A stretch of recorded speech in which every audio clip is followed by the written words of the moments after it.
প্রবাসী সাংবাদিক ইলিয়াস হোসেনের ইউটিউব চ্যানেলে চালানো হয় মেজর ডালিমের সাক্ষাৎকার, যা লাইভ দেখেছে রেকর্ড সংখ্যক মানুষ।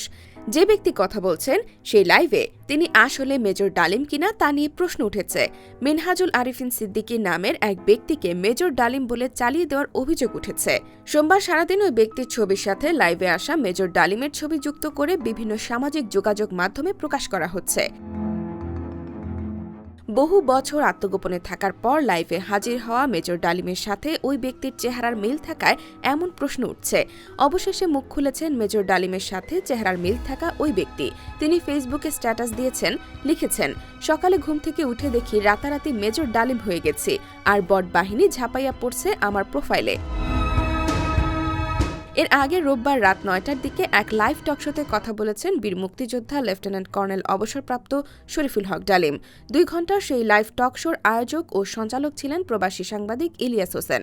টকশোতে মেজর ডালিম ১৯৭১ পরবর্তী সময়ের বিভিন্ন প্রশ্নের উত্তর দিয়েছেন।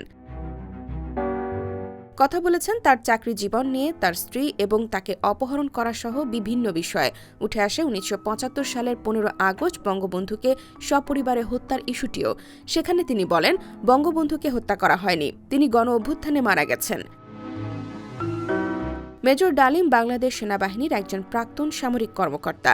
১৯৭৫ সালের ১৫ আগস্ট বাংলাদেশের তৎকালীন রাষ্ট্রপতি শেখ মুজিবুর রহমানকে সপরিবারে হত্যার সঙ্গে তিনি জড়িত ছিলেন।